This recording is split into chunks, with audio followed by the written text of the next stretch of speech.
Let's catch up. Yes. I am so I'm gonna go on record right now and say I love this woman. Holy shit. This woman I started doing this to promote a book called Your Kinky Friends, and Joe, there's certain people you just have a spark with. You know what I mean? You just know. You got that fire. They have that fire inside them. Giselle is this woman. Oh my god. I am thankful, so thankful to have her as a friend. And she is gonna help save my life and your life because we're gonna build a BDSM safety kit, and we're going to talk about phone sex Yes. and kink burnout, and we're going to talk about a lot of things. And of course, it wouldn't be a show with Giselle if we weren't talking about castration.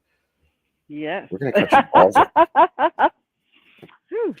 And then some. Ladies and gentlemen, this is 100% consensual. This is role play, 100% consensual. We are adults. Yes, we're adults, so we're doing. Sometimes, yes, consensual, 100%. This is for adults, by adults, consensual. Don't judge. It is really unsexy. You like it when people judge you? You like that? That makes you feel good. That makes you feel good. Well, here, I don't know. If you're cool enough to the party, listen along and participate. Please welcome from Pep Love and just from the galaxy of awesomeness. Please welcome Giselle. Naughty Giselle, say hi. Very. Hi. Oh, what a beautiful introduction. Thank you. So I'm going to ask this, Hmm. Giselle. What's inspiring you these days? Oh gosh. Uh, what is inspiring me these days?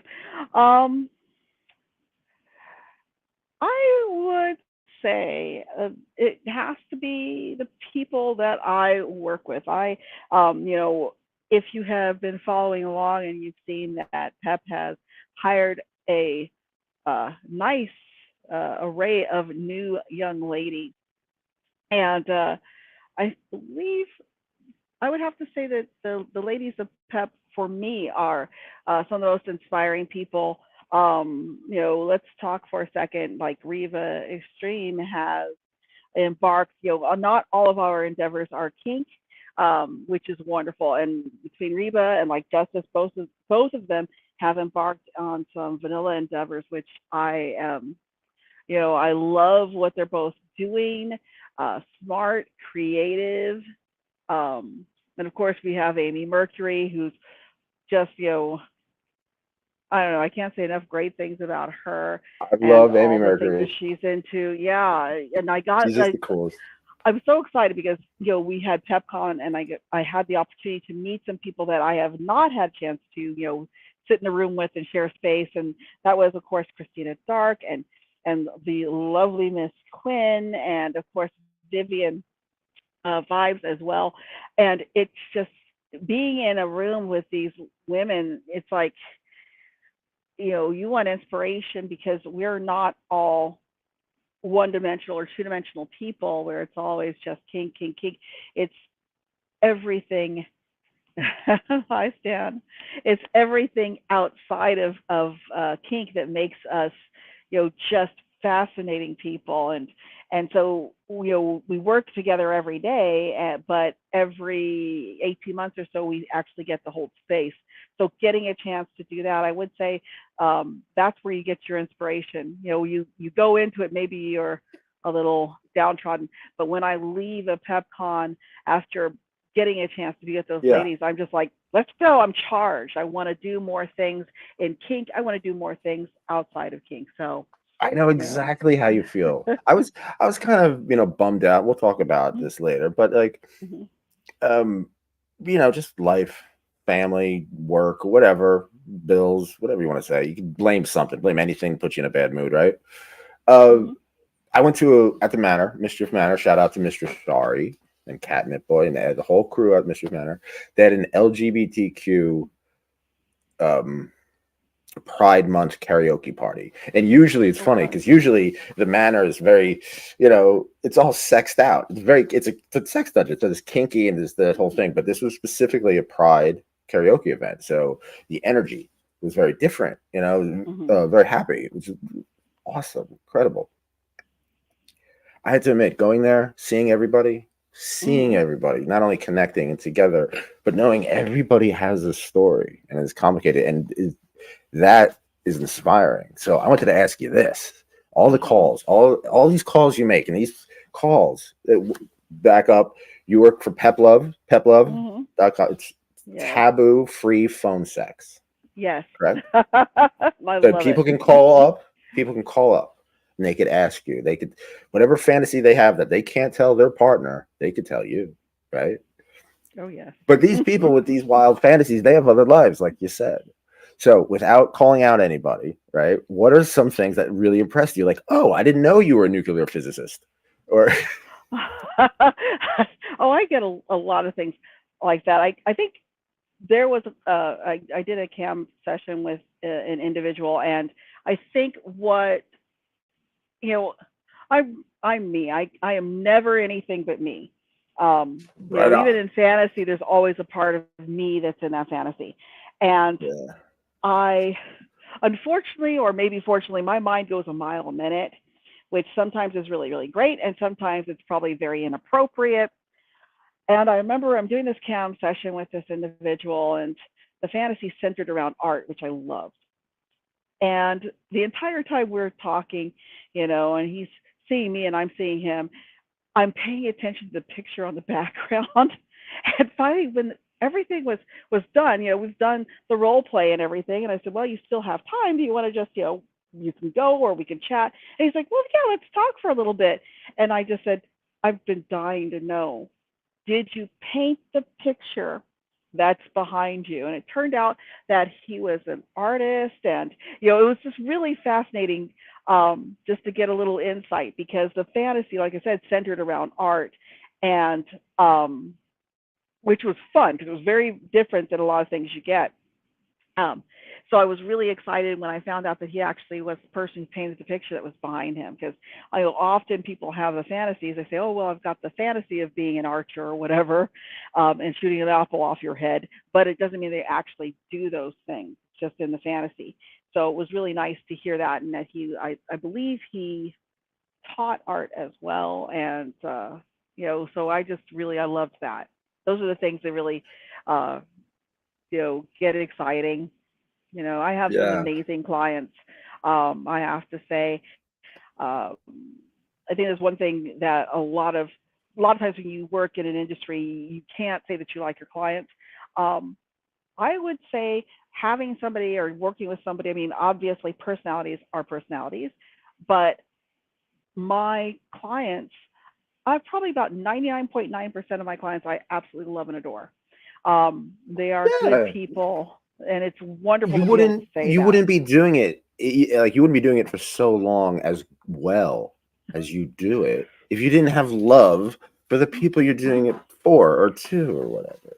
You know But what I you mean? know what? There's so So many jobs out there that don't, and that is why I love doing what I do, because I mhm. can get up every day, and even my worst day working for PEP, which you have days, but even my worst day working for PEP is still 10 times better than my best day working in the private sector. that So, that just inspired a good question, a two-part hmm, question. okay. Describe your worst day at PEP and then describe your best.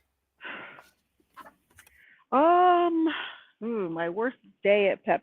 Now, first, I'll say that my days are often, um,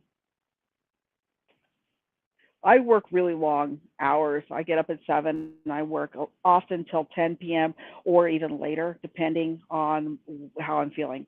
So I think my worst day,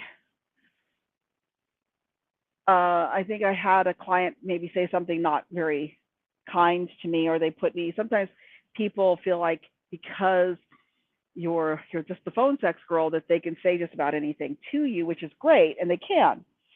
But when they're saying it about you, I tell people all the time who want to do this kind of work that if you have any kind of hangups about your look, how you look, your any self-esteem issues, that this isn't the type of work for you, because you're going to hear it. I can't I can't wear different color lipstick, for example. I'm usually in purples and stuff, and today it's like a mixture, but I wear a lot of purples. If I suddenly wore pink lipstick, which will probably never happen, not in a million years, but if I wore pink lipstick, everyone notices. So if I gain weight, everyone notices. If I lose weight, everyone notices, whatever it is. And it's, it's kind of a double-edged sword. I mean, I love it because if I'm not noticed, it means I'm irrelevant. But at the same time, because there's this familiarity with you, a lot of times people feel it's okay to compliment, or not compliment, but to comment on your body and stuff. And I remember someone had hit me at a really bad time. I think it was probably around when I lost my aunt. My aunt passed away, I guess it's 2 years now, and when she passed away. And so they hit me with stuff that was really, really hard. And I just, the plus about doing this work, though, is when I'm done with the call and I have a bad day like that, I can just shut off. And I don't do that often. But I was like, okay, yeah, I can't, and I realized I always look at it, what kind of call am I going to give the person? Because after I'm done with the person who's put me in a bad mood, the person who's calling in, they have no idea of knowing what I just went through. Yeah. And I don't ever want to take what I'm feeling and project it onto someone. Exactly. It's not fair. No. Yeah, it's not fair. I mean, I don't mind it so much because of the nature of the business of somebody doing that to me per se, because often I am the sounding board, but for me to do it to them is not right and not fair. And if I find myself doing that, I will stop it and I'll apologize or, whatever I need to do. But the trick is to take yourself out off the board for the day. Are there certain things that you do like after a call? Because if you have, the call is going to come, to kind of ground yourself, to like control alt delete yourself, so to speak. That's a really good question, and I don't know. I mean, I am sure that my coworkers were all very, very different. As I said, I go a mile a minute, and maybe one thing that makes me good at this is that you and I could, for example, if you're the client, you can call in and maybe we're doing a really hard and heavy impact, fantasy. And maybe I'm yelling at you at the top of my lungs. I'm calling you a son of a bitch, cunt, whatever it is. And then my next call is somebody who just needs somebody to be a lot more gentle. And I can actually switch very quickly into that. So depending, I don't really have any particular rituals. I probably should. But I don't. I kind of sit back and I'm like, oh, okay, that was a good call. Ready for the next one, drink a glass of water, move on. Yeah. Yeah, to me, it's like, I love it. I never know what I'm going to get, So even with clients who call I don't want to be a bummer and just talk about the worst day of phone sex. Let's talk about the best day. What would be, and this is something that obviously hasn't happened yet. So what would be a great day of working at PEP? Oh gosh, a great day. All of my absolutely favorite clients calling and having great calls with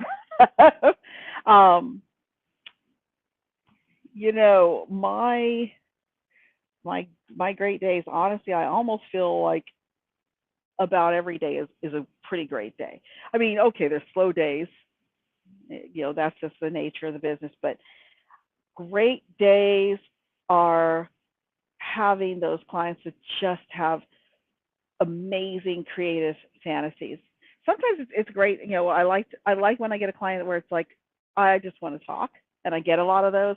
But I love it when I get somebody who throws something in my direction that allows me to break out of, and I'm going to say monotony, just because there's certain fantasies and fetishes that people have. Maybe I don't want to say across the board, but they're really they're more common than others. Maybe they've got let's say a spanking fetish, and so I might get a lot of spanking calls, or a lot of men want to worship my ass, and I enjoy those calls. But a great day is when somebody. I think that's the quote. A lot of people want to worship my ass. Yes. But it's really nice when I get somebody who gives me something different. They throw something completely different out of there.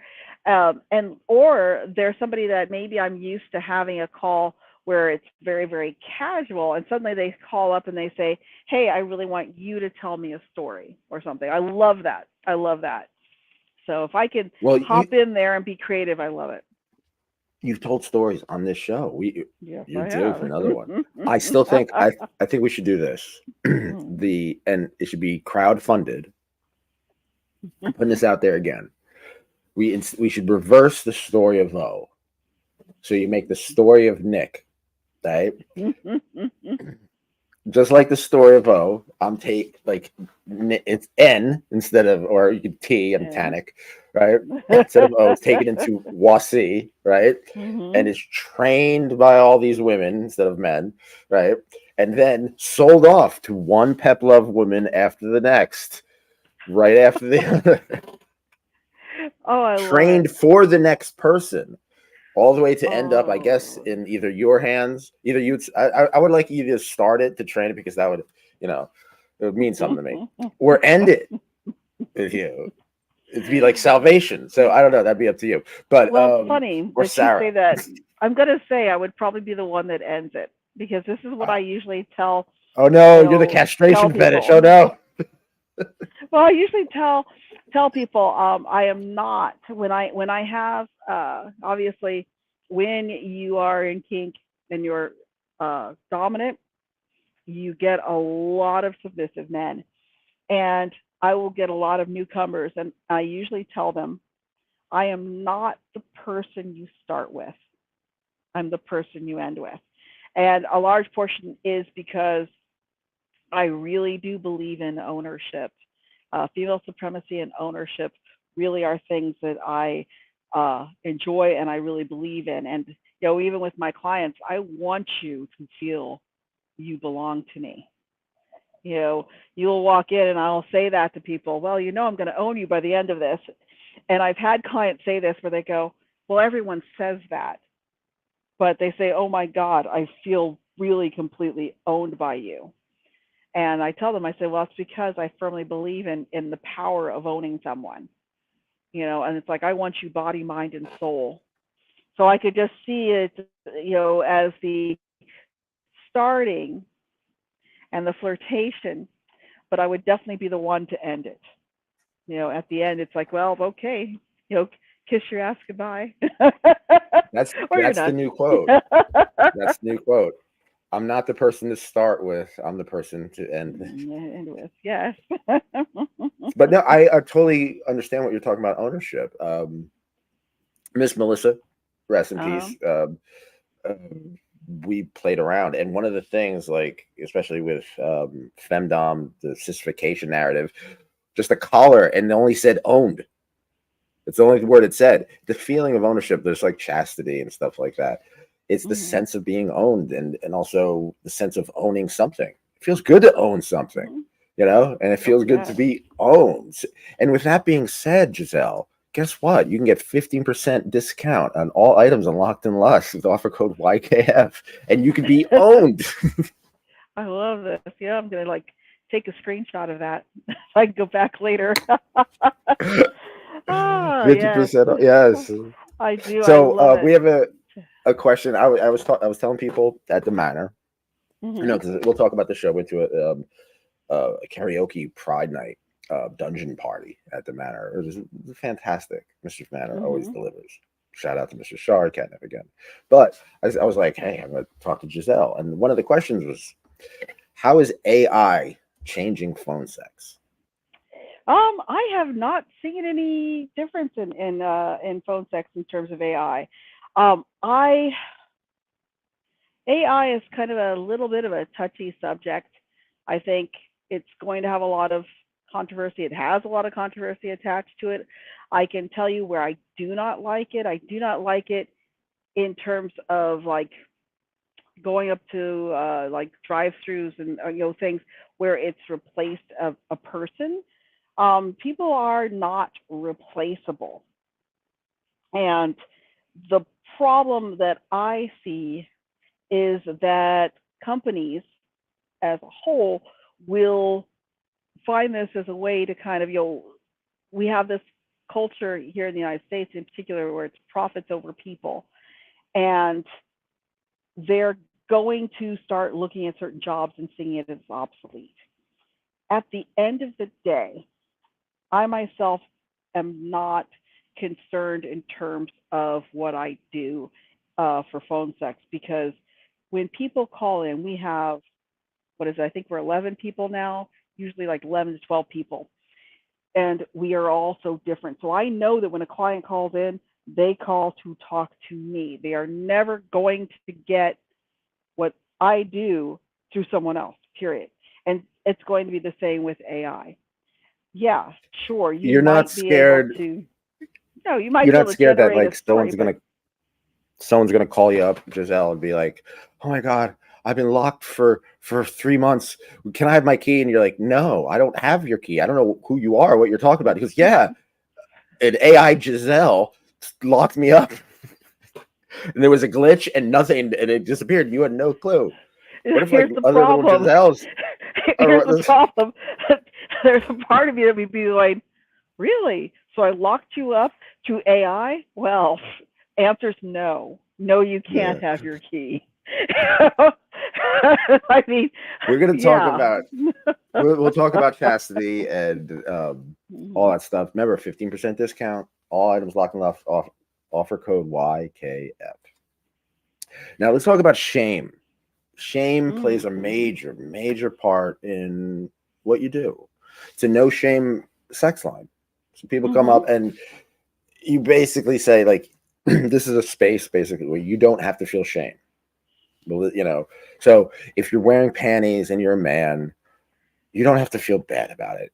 If you're wearing garter belts, you don't have to feel bad about it. If you want to be locked in chastity or you are, you don't have to feel bad about it. This is great. As you First, said in the last thing, I'm giving you, you have permission to wear panties. yes. Hashtag Giselle So makes me do bad things. now we've talked about Yes. shame before and how to deal with it. And I Mhm. think you and I, we're in a good solid place when it comes to dealing with our own shame and helping other people deal with shame. But there's another element that comes into play, isn't there? That a lot of people don't talk about. Mhm. Family members. So when Mhm. someone calls up, or yourself, or a loved one, and they're dealing with shame of being kinky because, and a lot of this deals with just like pride of your gender identity, but it goes Mhm. further into that. Like they take a lot of people just take it and one make a broad stroke in the paintbrush of hate. You know what I mean?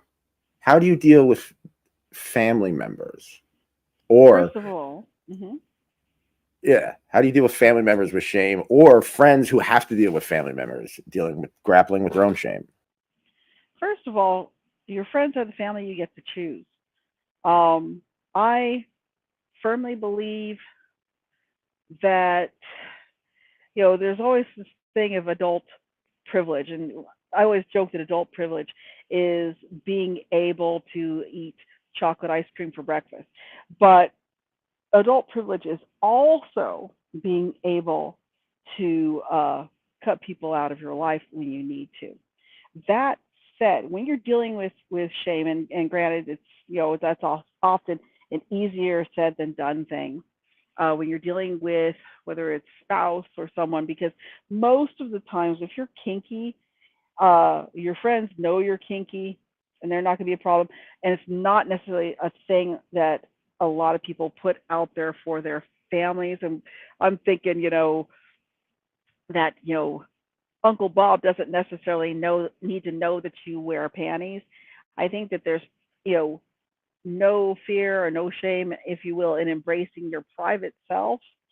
When it comes down to though those intimate partnerships, which I think is where most of the shame that we're used to dealing with pops up, is like you have a wife that wants you to be dominant, and she's I'm gonna age a client for a moment and say that let's say the gentleman's maybe over 60, and he's got a wife that, because of how she was raised, feels that women should be submissive, at least in terms of the bedroom. And she's not really submissive per se in terms of life, but she is maybe in the bedroom. And he is not a submissive. I get that all the time. Or cultural shame of, dealing with a lot of individuals from the Middle East where it may be culturally dangerous to be submissive and such. And I get a lot of people who will say that. Um, when it comes time to deal with shame, first of all, that is the plus about having a service like PEP. And again, going back to the AI thing, it's another reason why I don't believe that AI will ever be able to replace that human component. Because when people call me, they're looking, maybe not always looking for, but what I always have is compassion. You know, compassion and a place, an outlet to come with your fear, whatever it is. Um, I usually tell people that, I don't know, I'm a wild card. I get to live out loud. I get to live unapologetically, and I've always been that way. And so I always encourage people to take the step and wear safe, because obviously not all situations lend themselves to being able to be someone like myself. Um, but with a certain amount of safety involved, to be as unapologetic, to take the chance. At the end of the day, at the end of the day, you have to live, for you. You cannot live for your Yeah. wife or husband. You cannot live for your friends. You cannot live for your country, your government, all of those things. You have to take a chance and live for you. And okay, that's scary. That's scary. But there are,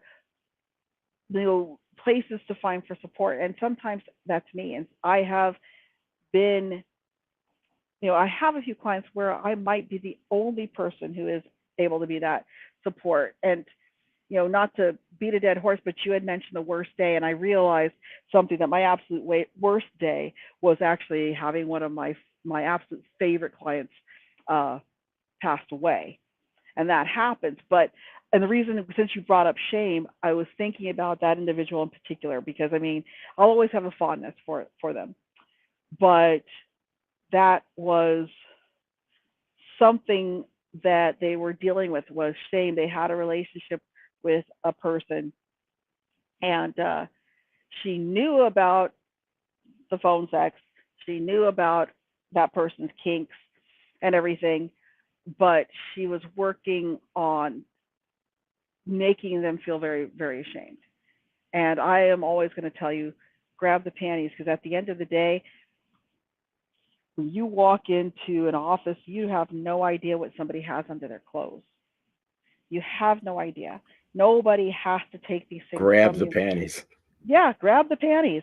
Grab the panties, grab the dildo, suck the dick, whatever it is. At the end of the day, be safe, obviously. You don't want to be up there Yeah. going, hey, in a country that they're going to shoot you in the head. But what is worse than being your authentic self? It's being caged up and bottled. And, life Some is people just want to be limited too caged up. short. That's true. And if that's your fantasy, I am here for it. But yeah, That shame's makes me a think tough of one. that makes So I me like to think be an outlet. of throughout life. It seems like we all do this too. We pick our battles. Hmm. We fight to be ourselves and to have our voice, but we have to inhabit the same planet, and we have to have the same space with other brothers. And I generally want other people to get along, Hmm. and I could literally exist in the same space and have utter disgust with the person I'm with, but I don't have to Hmm. make problems worse. I Yeah, and you don't, don't. you know what I mean? You have to I don't pick have to and do that. choose. But the thing is, here's I the think thing: is that's.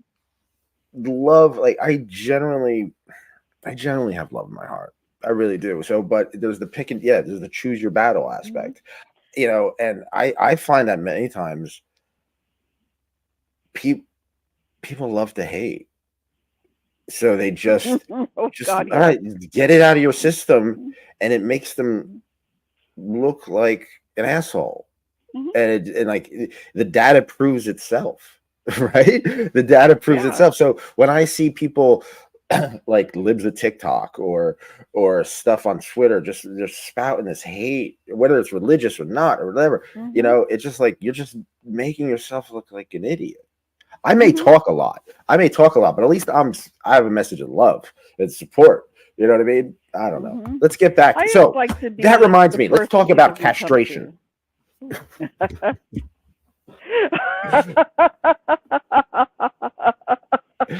We'll Oh, talk about well, though it's coming. You're getting snipped, everybody. But before that, Stan Vladimir has to ask the Stan question, and the Stan okay. question is: if you could have any superpower, what would it be, and how would you use it in your kink life? Ooh, any superpower. Hmm. Well, I'm not so sure I don't have superpowers to begin with.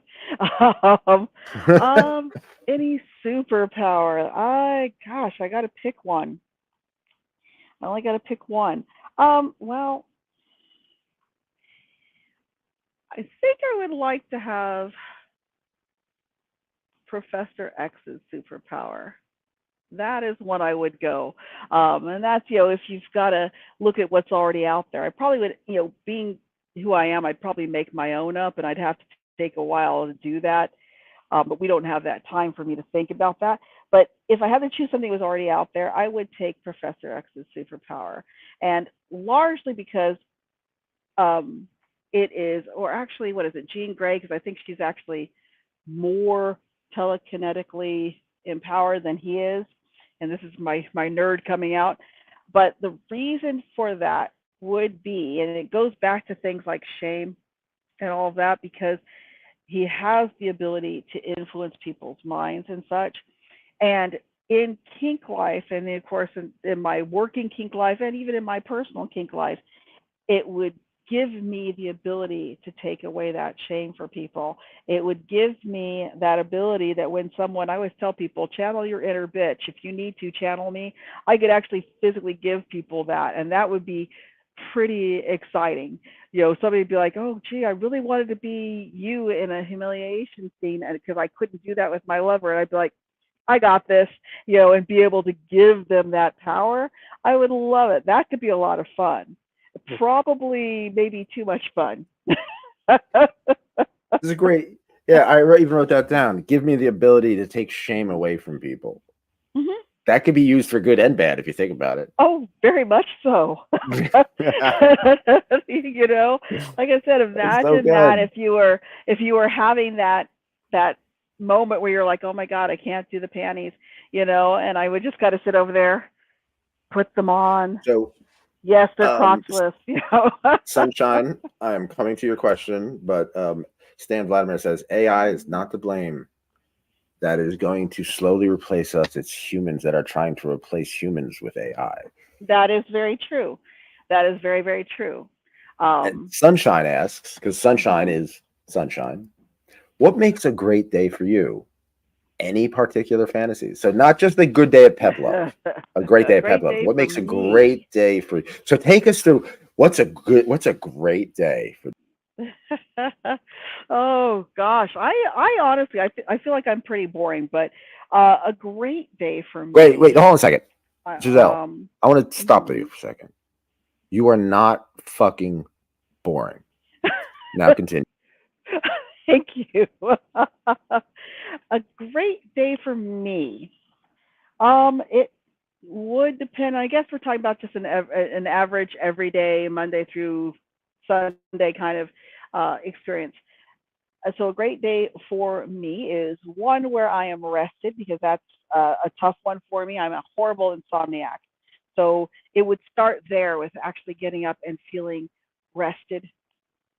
Um, One where I feel unburdened by life and everything, because sometimes life is can be soul crushing.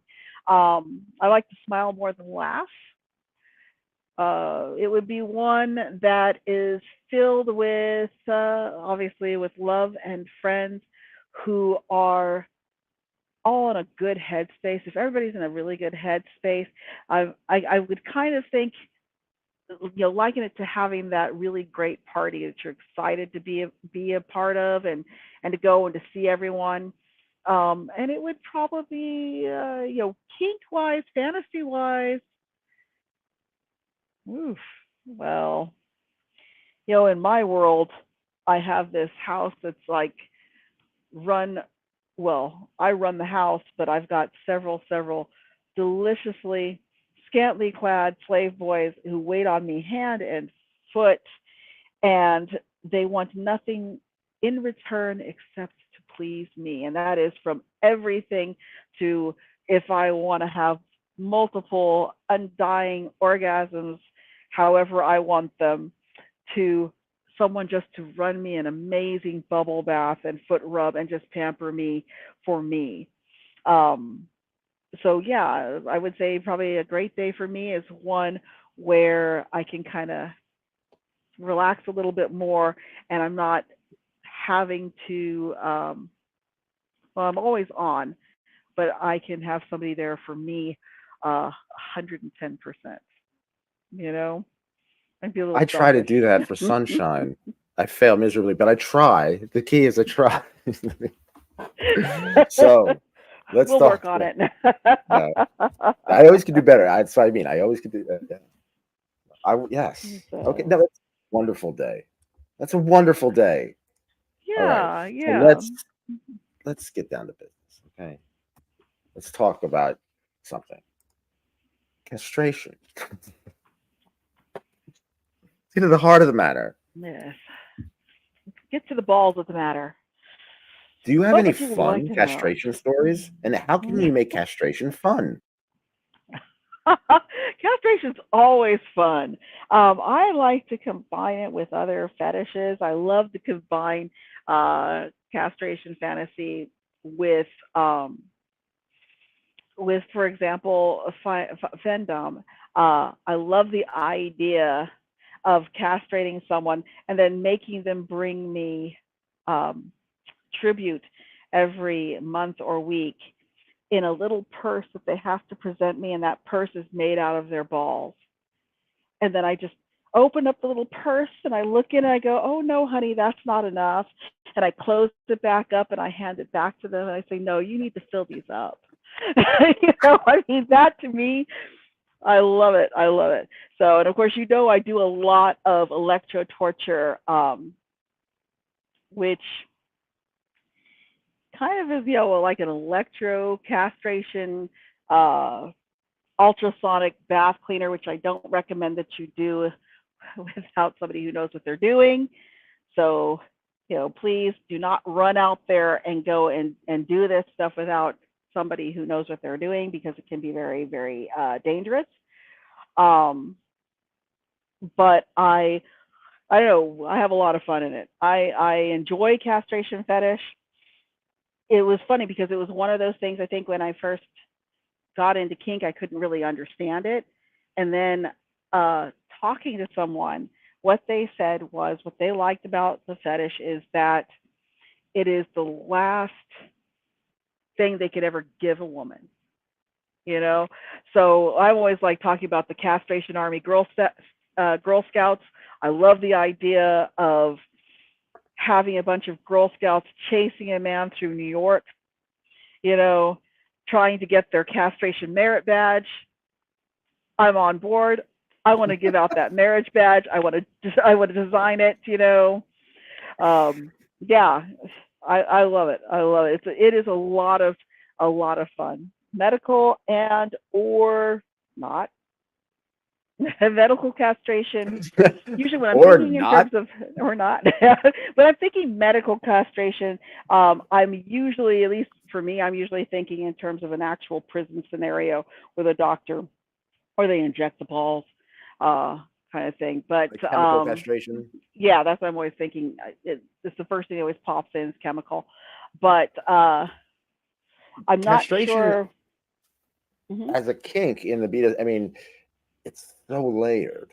Hmm. It's so incredibly layered. One of the things that it falls in, I have a fetish for the whole femdom sissification, all that stuff. And there's a lot of, let's say, collateral damage when it comes into that fetish. A lot of stuff that Hmm. you're not into, but like you don't have a choice because that's what she's into. That's what she I wants was you to going to do. say, you always have a choice. My choice is a choice.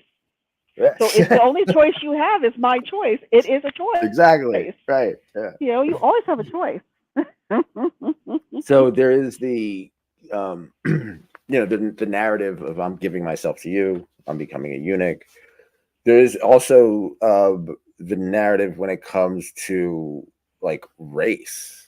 When it comes to, Hmm. there's the castrate white boys, castrate gay people, castrate. All Hmm. throughout history, there's been things like, I'm not saying I'm not promoting this. I'm just saying that that's the theme that people Hmm. say in order to come, basically, right? It's a narrative they use in fantasy to say, Hmm. oh, I'm gonna turn you into a woman, or I'm gonna turn you into a white Oh slave no, because I'm you're not going to useless. turn you into a woman because that means that I'm going to make you something amazing. There And you go. I'm Okay, sorry, if I am putting you down, I am not making you into this. Oh that goes no. into what I was gonna ask. How do you what First of all, what is your favorite what is your personal favorite castration role play? Like narrative. In other words, do you like it medical or do you like it fucking just brutal, like in the woods, like living like in the desert, or or is there the narratives come to you a lot? Tell me, like Yeah, they I'm sure do. people come with scripts, with like Oh, scripts, and at the end, like a Game of Thrones, there's castration in Game of Thrones. I'm oh, sure very someone's much so. called Very much making you so. call them Reek. You So please know. tell us, where do you where does the public want you, and where do you like the best when it comes to castration? Like I said, I do a lot of electro torture, and I really the love the idea of castrating without actually taking the balls, because then you just have this limp sack that's pretty useless, and that's always entertaining because, well, the balls can still feel pain, so I can still play with those and do whatever it is I want with them to keep them in check. Or what's even more fun is the idea of taking the balls, and we're because I mean castration, you can also do the whole cock and the balls, and then, well, you've got this tube. Because again, I'm not going to give you a pussy because that's a gift, and I'm not gift giving today. I don't feel like Santa Claus, but there is this idea of taking those balls off. Let me remove those pesky balls off of you, and turning them into something. Oh yeah, I'm going to use them. I'm going to make them a cat toy. I have a little penis and with balls, and that is a cat toy. I have pictures of one of my cats holding it and chewing on it. It's like, yeah, oh well, I'll just make these a cat toy. Oh, you thought those were big enough for me? Oh no. Oh no, no, no, they're too big. Yeah, you're weighed down with those. Let's get rid of them. Hmm. You know. Oh, you're suffering from testosterone poisoning. I can help.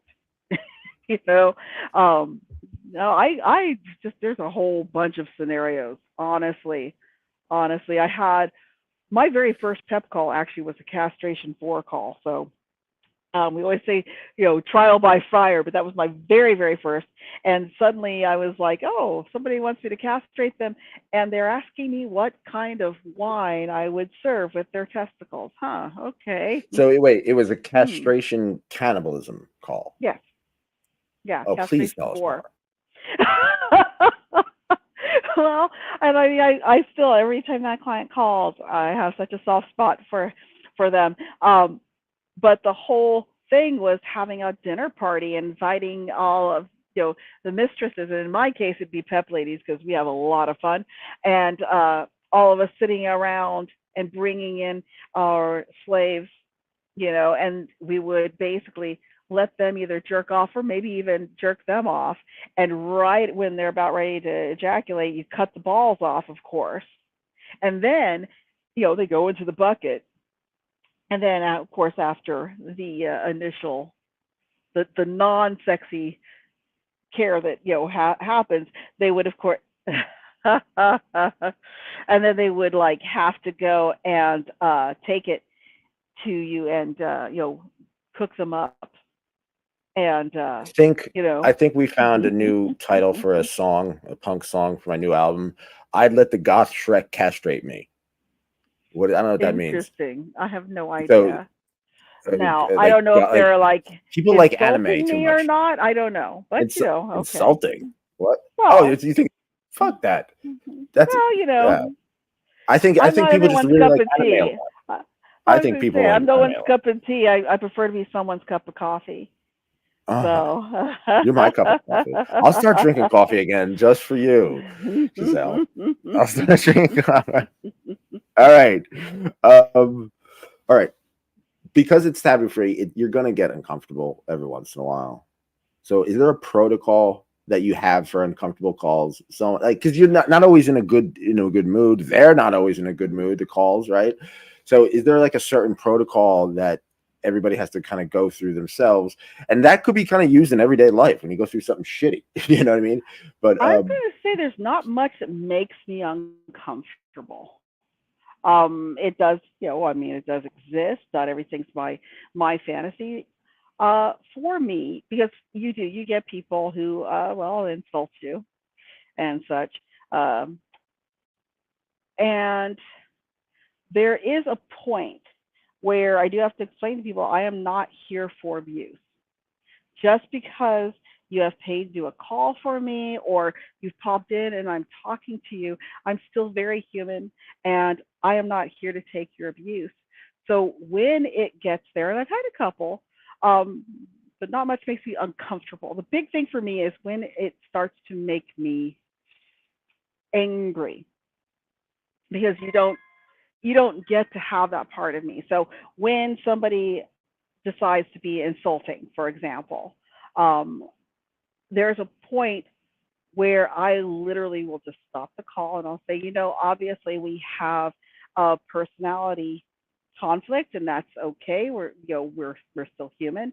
So what I'm going to do is I'm going to hang up with you. I'm going to explain, suggest that maybe you might have a better match or a better fit with this person, and I'm going to encourage you to reach out to them.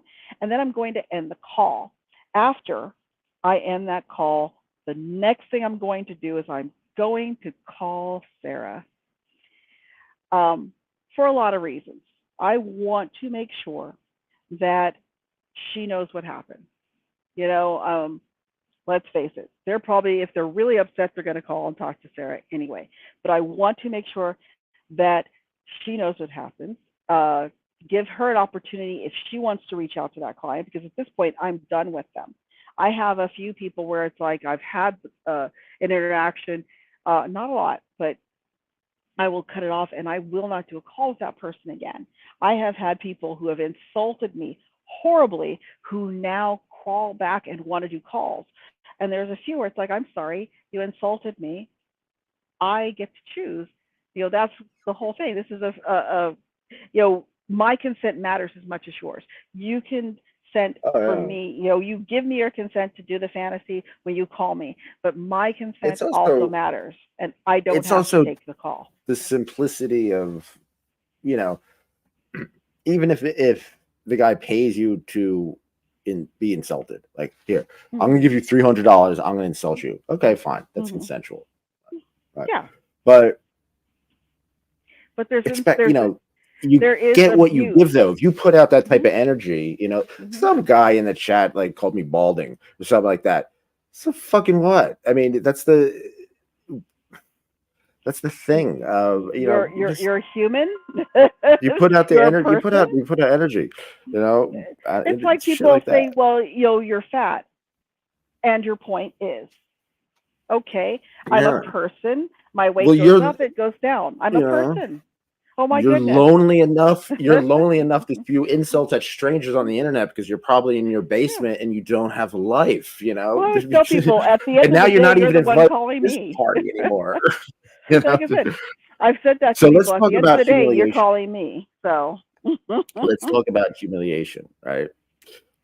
I love humiliation. It was a tough Humiliation one, thing. but I So, love it. but I could always say like about this. Why is that? No, fuck that. What is the last thing that really impressed you? Something that either you did or something you saw someone do to humiliate someone that really impressed you. You're like, God damn, that was humiliating. Oh gosh, that's a really good question. Gosh, that's really a tough one. I do a lot of humiliation. Um, it can roll into other fetishes as well, like the castration thing. You know, hence the having to present your own. To me, would be very humiliating to have to give someone your balls. After you cut them off. Um, Gosh, the last thing, you know, I I'm in humiliation almost daily, so that's kind of a like I said a hard question for me to answer. I have one client that's so wonderfully uh wonderfully humiliated. They'll send me a message or something and go, I can't believe I just did that. And I'll be like, well, or they'll say something really insulting. I'll go, well, apparently, your dick likes me. It's like, I don't care. At the end of the day, yeah, that was humiliating, but your dick likes me because you keep calling. Um, Yeah. you know, I mean, it's really just oh, the one-liners, the small penis humiliations, always fun. I love that because there's different, classifications. How often do I get a chastity or Oh, castration call? Jinkies. Oh, Jinkies asks, how often do you get a I get a chastity or castration call? They're two different types of calls.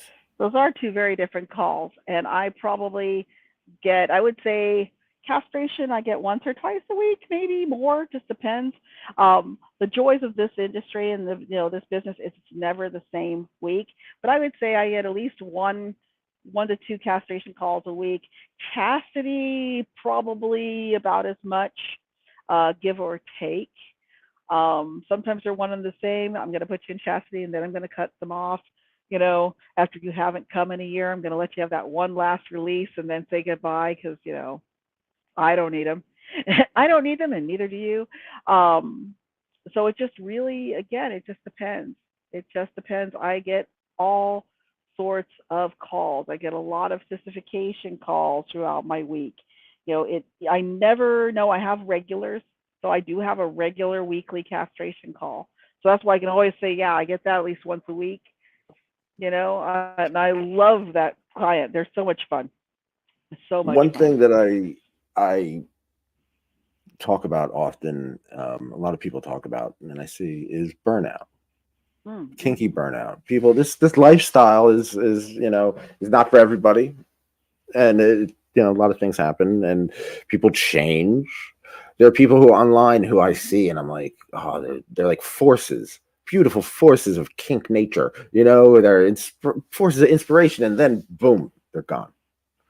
Platform or the platforms them or something like that. They're too sexual or something like that.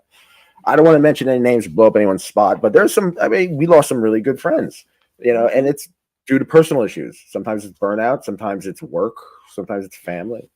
So, Yeah. was there a time, Giselle, and I'm sure there was, where you almost were completely burnt out, and what made you keep going? Um, in my current life, I have not quite hit a burnout. I would say I was getting maybe a, that's not entirely true. I was getting a little burnt out last year, I would say. Um, Probably because I work hard. I don't have to tell anybody this. I work hard, and I almost never take time off, which I don't advise. Everybody needs time for themselves. I really don't, but I am very type A, and I work, work, work, work, work, and I forget self care is a thing, and it is a needed thing. Just the little things we do for ourselves. So before I took about 6 weeks off last year. And before I did that, my thing was jump into the deep end and just keep swimming until you feel like you're going to drown. And so by the time I was ready for my trip to leave, I left and went out to the UK for a while, and then uh, Germany for about 18 days. So I was gone for a bit. Um, but I was at that point where I was like, okay, I need I need to not.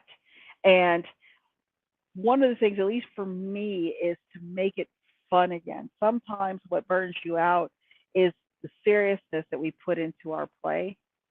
And it helps to make it fun again, to go back and remember what it was like to learn something, or in that case, sometimes even to learn something. Okay, well, I've never done, let's just say, wax play. Go and take a class or go learn, you know, try it out. Okay, it's been so long since I've submitted, and I probably will never submit again because it makes me angry. But if you're a person where that isn't an issue for you, maybe that's it. Just go ahead and just say, okay, I'm gonna go to a party and I'm gonna let somebody thank me for a change. One of my mentors here uh, in San Diego is a, you know, definitely a dom. Hello, Chris. Uh, and one of the things he'll do at a party is he'll let people thank him.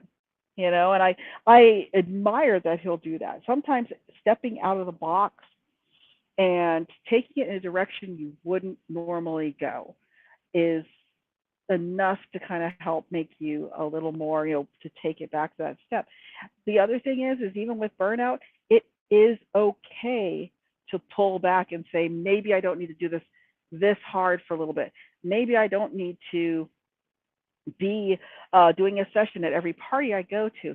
Maybe I should just go and enjoy the party, or stay at home and watch Netflix if that's the case. But sometimes it is okay to retreat inward, and I think sometimes we don't give people that opportunity. We make it feel like you're kinky. You got to be out there, out there, out there. Do it. Do all the things all the time. No, sometimes it's okay to be a little more private with it, and to just kind of sit back and go, oh, I remember when this was fun. Because a lot of times with burnout, I think it's where it starts to be a chore. I got to go to the kink event every week. Well, no, you don't. You know what? Sometimes it's okay to stay at home with your vibrator and just have a fucking orgasm by yourself in the Yes. room, experiment, play by yourself, and remember what it was like when you were learning. Speaking of Remember the being things that were fun. whimsical and Hmm. fun, look what I have. Look, it's a this is wild. So it's a Oh, glove, I'm loving it. I can imagine the orifices. right? I can put those fingers, all of them, all of the fingers. Yes, all of the fingers. not that Yeah. I, not that I would ever consider. So yeah. So how can we, when someone does get burned out and leaves, I'm respectful. I'm like, okay, whatever you gotta do. If someone, there's been several times someone has been on the show and they're like, I have an ex or a family member who I can't be on the internet. I'm fine, sure, no problem. Uh, so how do you deal with them? I mean, because they're gone, right? But Hmm. they still kind of come into your life sometimes. So you have to adjust yourself, correct, with how to deal with that. I view it like the party always goes on, so to speak. People will always Yeah. be kinky, I think in them, so to speak. So I'm just curious, how do Hmm. you kind of deal with the fallout of people leaving and into, coming and going into the kink community out of your life? Um. Well, I think that's with any aspect, whether it's kink or not. People are allowed to leave. I always tell people, look, there's a lot of stuff happening here. I am an event, and you've got a choice. You can either come and you can ride my shirt tails to success or get the fuck out of my way. And it's kind of that way with people going in and out of your life in terms of kink or whatever.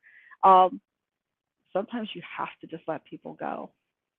And that's, the cold, hard ugliness period, whether it's they passed away, whether they decided I have to leave this lifestyle. I have somebody who did that, who I still have a tremendous amount of respect for, and that person uh, got into a relationship, and their partner is very, very religious, and they said, "Look, I'm going to leave this lifestyle." And to that, I have to say, you know what? More power to you. I respect it. I Hmm. support you. My my job as a friend, as a lover, as anything, is to hold somebody with a tremendous amount of respect that I want in return, and to yeah, that was a cat tail. Oh, I But thought it was one of your dildos. no, no, they're not that I've seen hairy. pictures. But Aha. no, it's to I will support you, and I tell people first and foremost, we are people, I so view I'm it going to like this support you, and I'm going to in the give you sense that love. Mhm. uh, after the transplant, I realized how important now is. The sweetest moment Mhm. is now, really. So it's like I'm thankful that I had that experience at all, that they were there, that they expressed themselves, that they were there and Mhm. they're happy and they expressed themselves. Take the moment. Mhm. It's a constant reminder for me to take the moment Well, now the as it number comes. And with that being said, let's talk I was about going chastity. to People say who can't take the moment. Oh, what? really Where you quick, I was going to say the number one thing someone cannot do is they cannot take your memory. Period. It's yours, and you always have it, so it's always with you. So even when they go, their memory's go? still there. That is true. Now let's talk about Locking chastity. them up. Yes. Let's Be lock up all free, the but dead. not that free. Let's lock them up. And Be with free. that being said, of course, 15% off Locked in Lust. You can get the Vice. It's a good introduction. I personally like metal. I'm locked up right now and dressed right now. Yay! Yeah. Oh, I Underneath. mean, hmm. Should No, I be trust as me. excited? The whole point. Oh, I'm writing I didn't tell you. I'm writing a new book. And Oh, yes. And part of this book, I'm locked, dressed, and I'm chained to the desk, and I have to write the book in a X times every so. It's I literally love it. forced, right? I love it. I love it. Yeah, forced. Sure. Yeah, We rock just hard in did my a cage, so forced. we just did Oh no! well with Please stop. PepCon. I just did a huge thing with chastity because I was like, I want to do a full chastity photo shoot, and Okay, I tell us said about I it. also I said I want to chain someone to my heels because I've got all these lovely butt plug heels, and I was just gifted a new pair of leopard butt plug heels. Thank you, Ainsley. I love you, and thank you to the client that gifted them, of course. And I said, I have to chain someone to my heels. So I have some pictures, they're out there with a very attractive young man chained to my heels in chastity. So I am all for it. Chastity, I think, is if you want to dabble into something that can have that to me kind of can ride alongside with the idea of castration. Castration is gone forever. Chastity is a great way to not have the castration, but to have the denial. So it's kind of maybe a good place to get your feet wet if you think you might eventually want to do the castration. Again, of course, you don't have to do the castration. And Um, like, there are two sides of the story. I was at the Manor last night, and I'm with Sunshine and another woman who's a dom, a lifestyle dom. I don't want to call out anybody, mention names or anything like that, but she's a lifestyle dom, and she is a man in chastity. And I go, "How long?" And she goes, "I forget. I don't even fucking remember. I don't care." Right? So I know what, I if think, you asked him, he'd know. yeah. But it just reminds me that there are two styles. So I mean, I'm in chastity too, but like, we do it as a romantic thing. It's Mhm. not a mean, angry thing. It's like, it's really to get me worked up and to get into me into a state where I'm constantly worshiping her, right? To And get that is her a horny. great place to be. So I'm constantly horny. So she basically, as soon when she's ready, boom. After over, I mean, and because she's hypersexual, so it's like orgasm after orgasm, or like I'm constantly going down on her. Dude, Mhm. the glove is a great tool. You know what I mean. So, Get the but like, workout. and then when she's ready, then boom, the key is there. So there's two ways to deal with chastity. But now I can't think of anything else but these leopard butt plug heels. Oh, Wait, well, they're I want to talk to more beautiful. about chastity, but what about the leopard butt plug heels? Tell us. Well, I'm embarrassed to say I'm too short to actually grab them out of the box because they're up high. Like I have to take them away from myself, but I'm gonna, because I know I have a picture of them in my phone, because you know. So there, I'll just do that. There, you can actually see it. Are they not gorgeous? They are gorgeous, and they were custom made for me. I love this company. They were, and I have uh, they're pair number 4. I have them in black. I have butt plug heels in purple suede. I have them in black. I'm sorry, in red, and I now have them in leopard. All gifted to me through by one of my clients, and all custom made. And I love them. I love the company, um, and I will say Ainsley. I love them. They have the most amazing customer service. Um, and they are so comfortable, and they are usable. So yes, yes, I can fuck someone in the ass with my leopard butt plug heels. Um, so there I is a know you great can. article. The There's a great question is, article. Giselle, Uh huh. have you? Have you Uh, fucked it?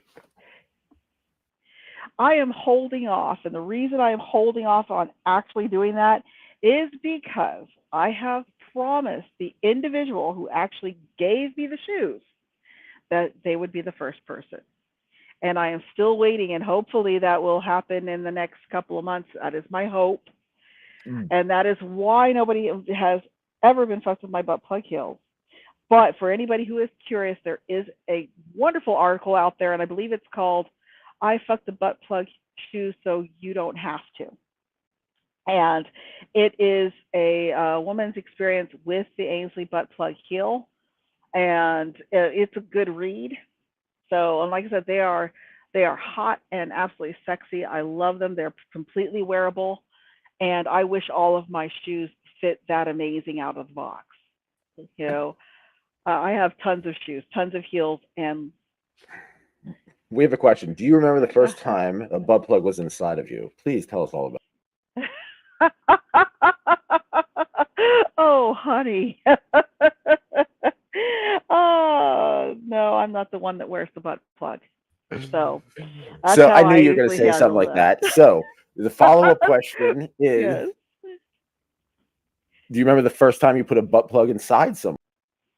Yes. And then I sent them to go and do their job. They happen to be a lawyer. And so they had to go to court wearing panties and a butt plug. So, yes. Oh, and they had to win. So, It's yes, funny. I think yes. the theme of this weekend is butt plugs in certain ways. I introduced butt plug into play today, or not today. Sometime this weekend. This weekend's a blur, but but yes, I was amazed by the response. I've the response before. Now, when you put butt plugs into people, you get Hmm. varied responses depending on the person, Hmm. right?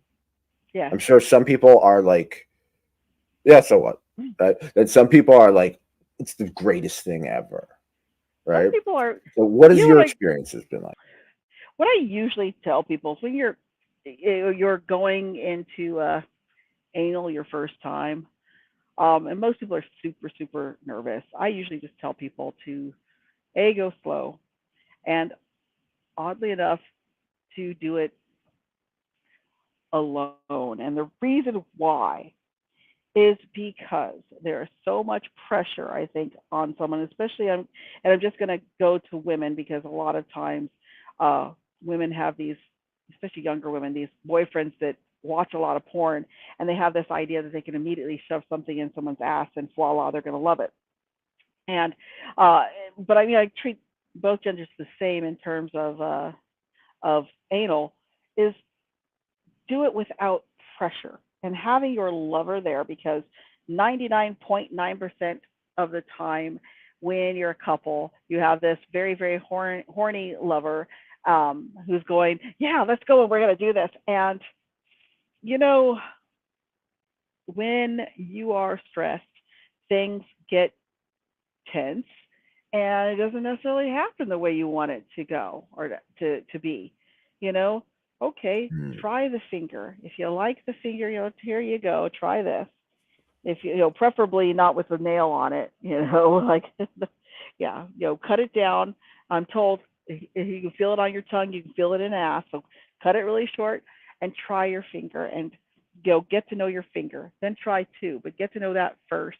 And then when you're ready for that butt plug, go ahead, try it alone. And the reason I would say that also is it cuts out all of we're just going to say it, shit happens. And I remember we were doing the show that we did on anal. Shit happens.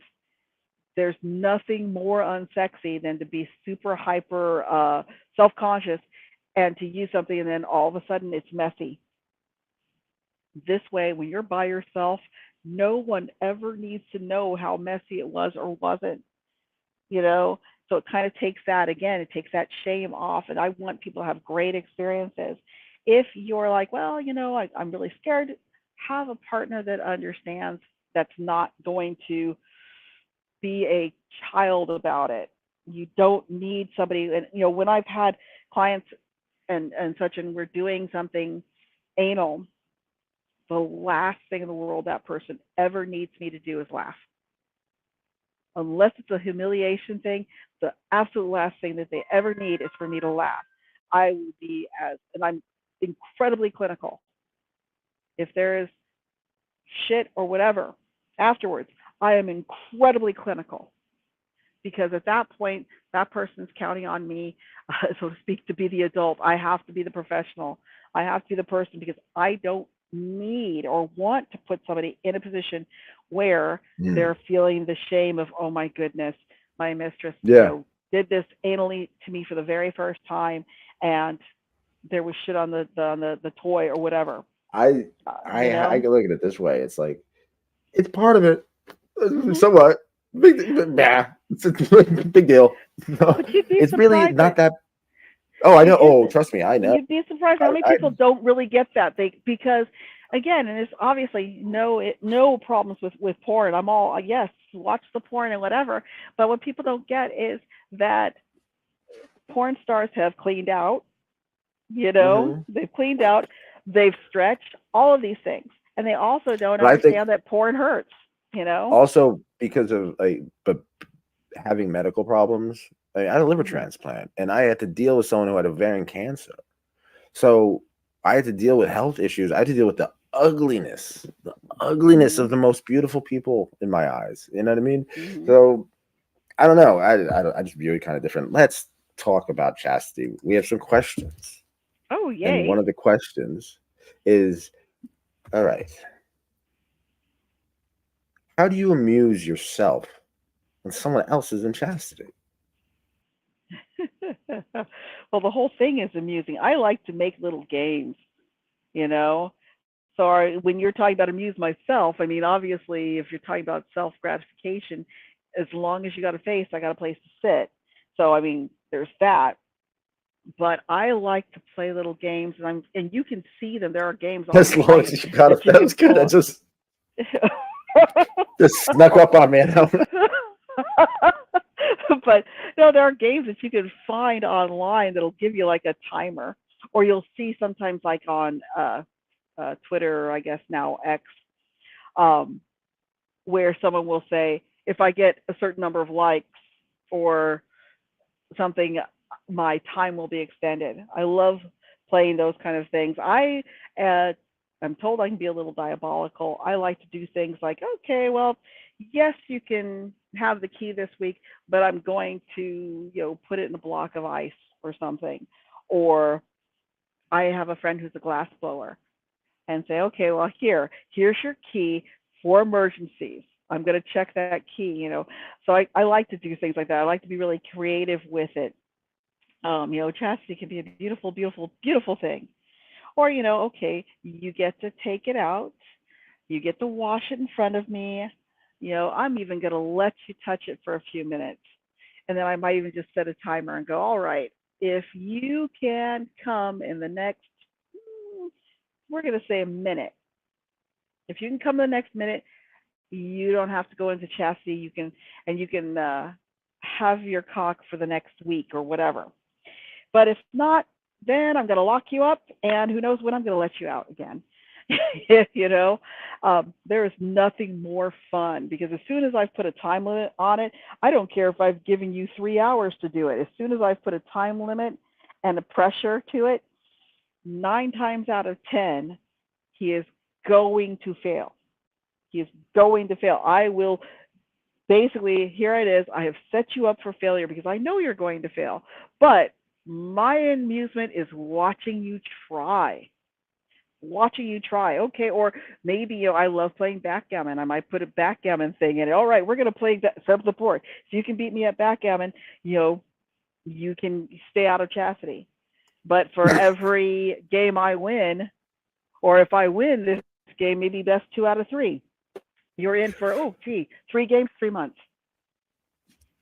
Okay, we have a question that I started asking everybody, Mm-hmm. and Nina actually gave a I good love answer. her. Um, huh. How can kinky people make money? The economy is a nightmare these days. There's a lot of pushback against people in the sex industry and the sex work and stuff like that. So not everyone is as beautiful as you are, Giselle. Not everyone has that voice that you have or that imagination. So how uh, can kinky people make money? how can kinky people make money? Well, there are still lots of avenues I think out there still available for people. Obviously, if you are not somebody who feels that they're visually appealing, I'm going to say give it a shot because at the end of the day, beauty is in the eye of the beholder. Um, you have a lot of people out there making content, the joys of TikTok and Instagram, and these are some very vanilla platforms. But if you go and uh, you poke around in them, you will see that there are kinky people on these platforms. And like TikTok is one of those things where as a content creator, you are making, you can make a lot of money doing it. I know people who sell their shoes. I'm a shoe whore. I will not be selling my shoes, so just don't even ask. But I know people who will sell their shoes. I know people who will sell their socks.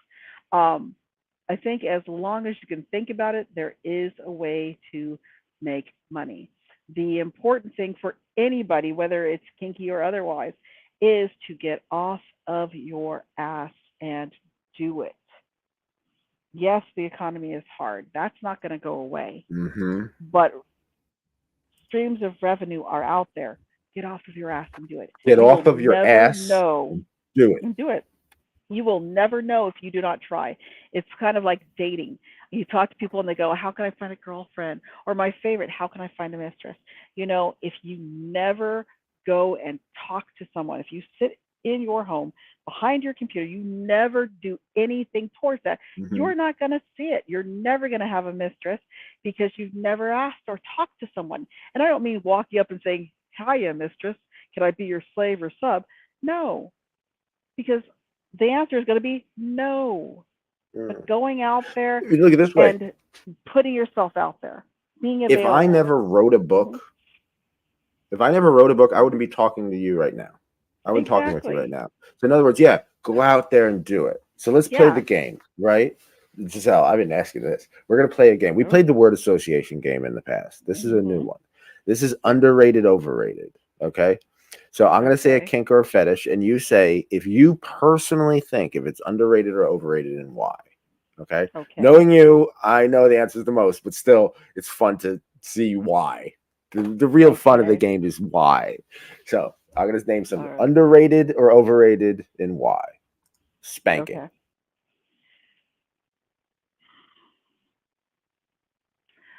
I'm going to say underrated.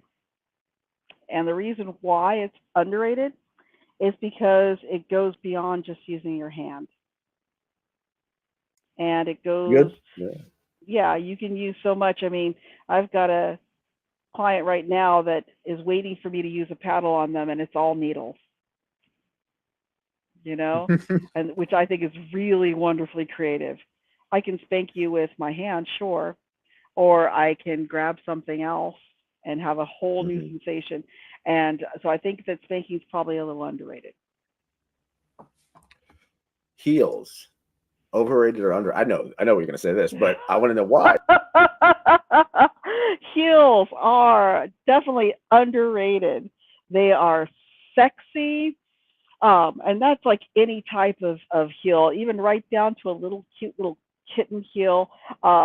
They are feminine and actually, to some extent, can, well, I mean, they look hot on men too. So I mean, I'm not going to say to some extent. I'm just thinking about a individual in particular who is straight and wears skirts and heels to work, and I think he's in Germany, but heels, they make your legs look fucking fantastic and your I ass. think you sent me that. I think you sent me something Yes, like that. Yeah, absolutely. yes, you I can have to bounce a admit, quarter off of an ass in heels. as You someone can. who likes the whole, femdom, forced feminization, sissy, heels change it mentally, just mentally. Mm-hmm. As soon as the heels go on, you're Yes. like, oh, And yeah, they take it's wild. exercise, and that's the thing, is people feel like you just slip on a pair of heels and learn. It's beyond just slipping on a pair of heels and learning. I can't, I'm off of course, having had a knee replacement and learning to get back into your heels. A lot of people don't after knee replacement. There are exercises that are out there to learn to be in your heels. And when I see strippers in the big super, or doms or whoever in the big super tall heels, I have a lot of respect for that because it does take practice and work and exercise to be in those. You Whips, know, underrated, overrated. underrated, underrated. Well, they're whips, and whips are in themselves a piece of art. I have some beautiful whips, and they're a piece of art uh, that you are holding. And when you are looking, when you've got a really, really good whip in your hand versus something that's really, really cheap, they're beyond just a tool to be used for kink. They're just sexy. They're gorgeous. The craftsmanship involved alone says that they're underrated. Um, yeah, I got a lot of love for the West. Puppy play. Puppy play, underrated or over? um, puppy play, underrated or overrated? Um, I am going to say overrated, but only because I know a lot of people who enjoy and engage in puppy play, and the only reason I'm going to say overrated is I believe that often there is this belief that puppy play has to have all of the trappings and that it has to be engaged. You have to have the dog mask and you have to have the collar and you have to, and I think that when you start looking at that, that's the commercialization, of it. You do not have to engage in all of the heavy Yeah, I'm stuff glad to you said do that. it. I am so glad you said it. And same thing with like cross dressing. You Mhm. don't or drag. You don't have to look magnificently beautiful to feel Mhm. what it feels like to have silk against your cock. It's simple. Exactly. You know Exactly. what I And mean? in all honesty, if all you've got is a really cool dress tie and the desire to bark like a dog, you can engage in puppy play. So I think in terms Yeah, of good that, leash. yeah, it's Strangulation, overrated or underrated? strangulation. Another easy one. I am going to say underrated. And the reason why is because I think, there's this idea that to achieve, oh, actually, I'm sorry, I'm going to say overrated because there's this idea that the only way to achieve the effects of strangulation is through this on someone's neck. There's also the idea that every person, every, hardcore sex scene has to have strangulation involved, and it does not. You can achieve some of the same effects that you get. to strangulation, honestly, through corsetry. So you can still cut off and have that breath play through corsetry, and you don't I must necessarily have say, to go there. I have to say this. I was at the dungeon. We're talking about this, and we're talking about the next Mm-hmm. topic after this word association thing. But 88% of kink-related injuries are breath control related. Mm-hmm. So be Yeah. careful out there, everybody. And with that being Yeah. said, medical play, underrated Mm. or overrated? I know the answer to this. um, Underrated, and the reason I would say underrated is one. First of all, we all, I think, grow up at some point and want to play doctor, or nurse. Two, you don't have to have a lot of you don't have to have a lot of equipment. What you do and you should have, depending on where you want to take your medical play, is a working knowledge of first aid and the human body to be safe. But again, it's where you want to go with that medical play. But medical play can be anything from, hey, just call me, doctor, or let me give you a exam with my hands, and you're perfectly safe in doing that where you're touching and feeling and everything. Two, hey, I've got this chair, put your legs in the stirrups, slide over here, I got a speculum and I can insert this in you. So it is such a vast array. And of course, at some point, especially when I talk about things like sounding with people, 9 times out of 10, if you've seen your doctor, you've had possibly something like it. If you've ever had a catheter, you know what it's like to have something in your penis. And so I would say that it is definitely an underrated thing. But of course, if you're going to indulge and you want to go hard in it, please be safe. Sensory deprivation. And before you say underrated, I know the answer to this one too, right? Sensory deprivation is a thing that we is a wild, wild thing. We can do many things. So, Mm-hmm. Giselle, I know your imagination.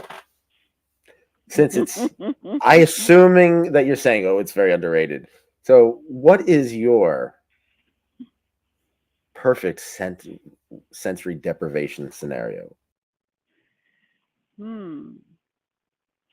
Now, what I like about sensory deprivation is because I love power exchange and I love taking things, I love taking away someone's senses, so to speak. Whether it's their senses of smell with like a hood, or uh, and their sense of taste, making it so they can't feel anything. Um, I think one of the best, honestly, one of the best eroticas I've ever read was somebody who basically did that, and it goes in, of course, with ownership, which we have been talking about briefly, is where they decided, to own the person completely. They took their senses, and so they blindfolded them, and they said, "I'm taking your eyes," and then they were like, "I'm going to take your mouth," and so they had them gagged, and then it's like, "Well, I'm going to take your sense of smell," or whatever it was, and so they had very limited where they couldn't smell anything. And then of course in that particular scenario, the last thing they did was they took their name and such. So I love it. Take someone's touch, and then the only touch you Yeah. feel is the one I give you or gift you, as the Hmm. case may be. And it is fun to see how the other senses will kick up, when you take something away. So sensory deprivation is definitely uh an underrated play, especially if you love power and control like I do. It is very underrated because you can do so much with it. You can give someone the sensation of needles when you're using something that's super light, because you've basically fucked with their brain and they don't know what they're feeling. They don't know if they're feeling hot or cold, pain or pleasure. And I love that. I love that. I want to take it and eat it up. Whack. What about wax play? Overrated. I said that very quickly. Overrated. We all play with wax when we're all kids. At some point we all got the candle, and such. And you know, Yeah, there are certain candles that are designed for wax play and such, but we all know that there are, I'm going to say, I don't really want to say vanilla because when you really think about it, kink and vanilla, it's still all just a spectrum. But we all know the people that aren't necessarily kinky per se that have done their share of wax play and they've never had to go and get anything special. Um, but yeah, it's is it fun? Sure, but I think it's one of those very very basic things that people play with. Ooh, they got the candles. Who cares? I'd much rather spend my money on a different kink. And kink, of course, doesn't have to cost money, but I'd rather spend my money on different kink, and I'd rather spend my time doing something else because at the end of the day, I mean, it's not that I wouldn't. I will play if that's what my partner wants or my client wants. But at the end of the day, there's so many other things out there. However, that said, if you're going to combine it with something, then it becomes a better, to me, a much more enjoyable thing is, combining your wax play, for example, with your sensory. Blood fetish, I think Blood personally is fetish. overrated. I think Blood it's fetish is overrated. overrated. Yeah, and I Why? am not a fan of blood. I'm gonna say that point blank. If I'm playing and somebody gets cut or whatever, it's fine. I do not enjoy the smell. I hate the metallic smell. I do not enjoy the taste. I'm not the person who's whipped up, and I mean I know several pep ladies who love it. To me, it's too messy. It just does not appeal, and I don't know if it's just because of other things that I've done, of course, in my ulterior, or alter ego, my vanilla life, uh, that have caused me to have to, to bleed or whatever. It's just I kind of look at this and when people are like, "Oh yeah, and I want to be covered in blood and everything," and I'm like, "No, you don't. It smells. No, you don't. It's messy." Um, No, you don't. yeah, Jabari, overrated. Jabari, Over Bobby Lot. fucking rated. I will say this for Shibari, and I know I've probably like insulted a whole slew of rope bunnies and people out there.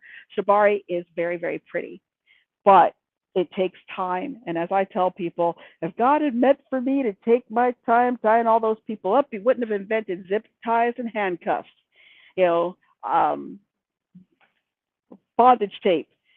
I don't have time, and that's just probably me. It's it is pretty, and I know plenty of people who do it, and they do it well.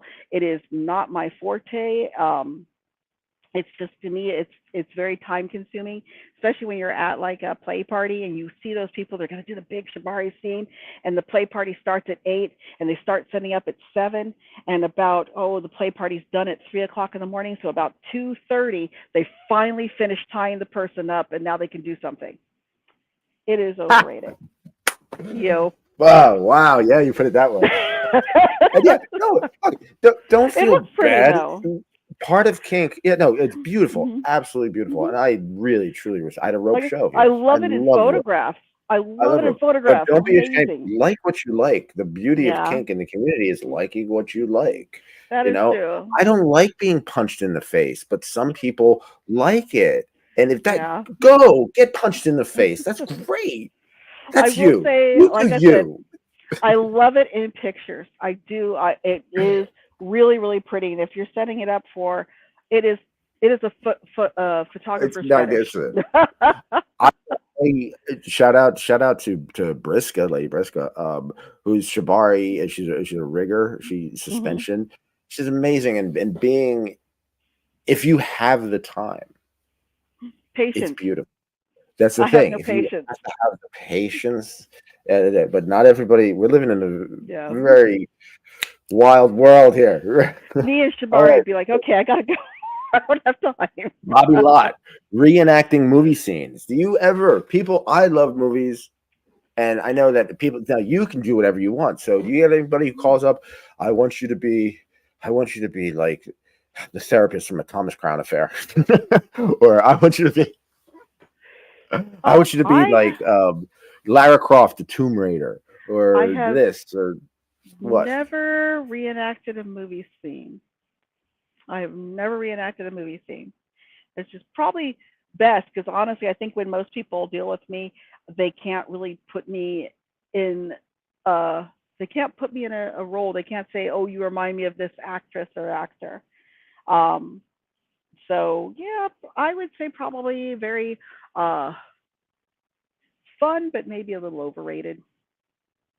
Yeah, because I mean, ultimately, I go to movies to escape, but when I'm playing, I want to be me. I want you to enjoy me as I me get that. and not as not as a character. So Definitely. yeah, even in my Okay. fantasy, I'm still me, down into the Stan core. So Vladimir says if you had Spider-Man's webbing, you'd have the most easiest shibari sessions ever. that is very, very true. But here's the problem: I'm an arachnophobic, so getting that spider bite to get to that webbing probably wouldn't happen.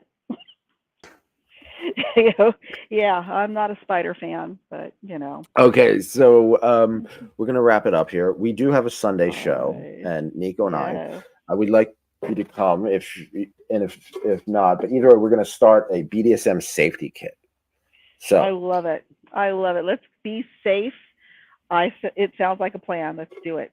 what is just because I want to be ready, prepared for the show. What are some two or three things that definitely have to be on the in the kit? Um, BDSM. definitely have to be in the kit. Something for bruising. Um, What? uh, I actually, gosh, I'd have to run up and look at what I have. I can't. I forgot the name of it. And actually, Christina Dark turned me on to it for something else, which is Oh, really I like good Christina. for bruises. Oh, I love her. She's sweet. Just So love her. bruising, gauze, Some gauze is a must.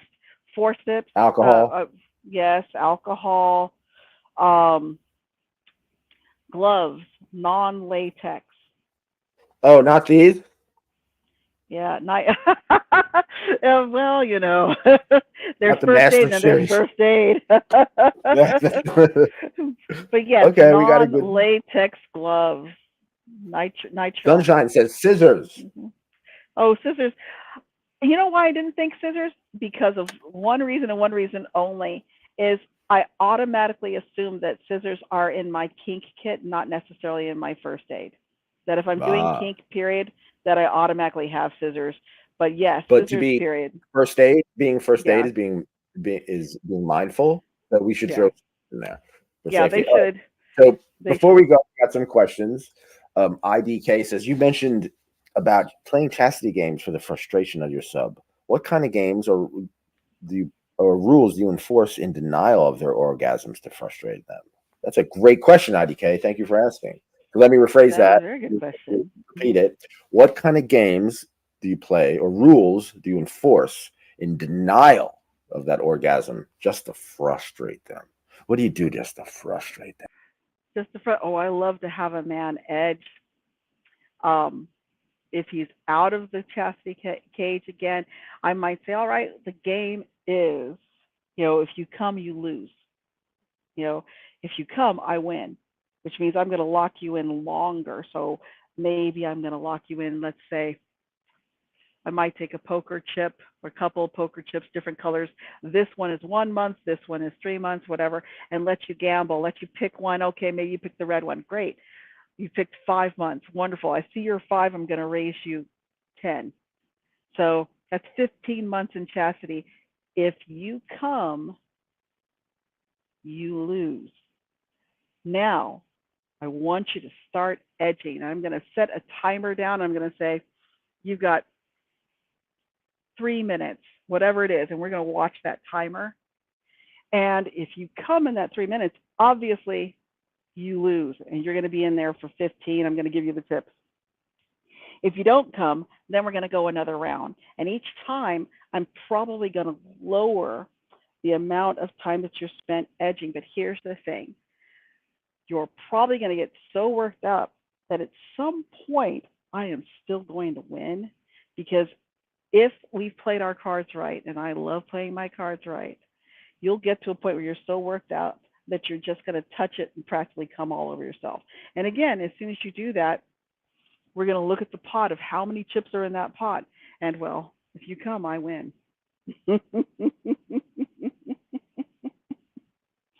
Oh, that So, was beautiful. And with that being said, Giselle, Giselle, Oh, we do have a Sunday show, which I hope you're going to be a part of. We have a kit to build, but how can people support you and the ladies of Pep Love? Where can they find you? I mean, there's more than just calling the number. There's your that is website, very there's true. Twitter, all that stuff. Please let us Yes. know. Well, I am obviously here on X, Twitter, whatever you like to call it. You can also find me on FetLife. Look for the Naughty Giselle. Or you can, and please do follow and friend me on Fet. You can also follow and follow me on Instagram, of course. Look for Giselle Thibodeaux or Naughty Giselle in all of those spaces. If you do go to the website, www.peplove.com, please, oh, you too, definitely please come and check us out. You can send me an email. I always write back. I encourage you.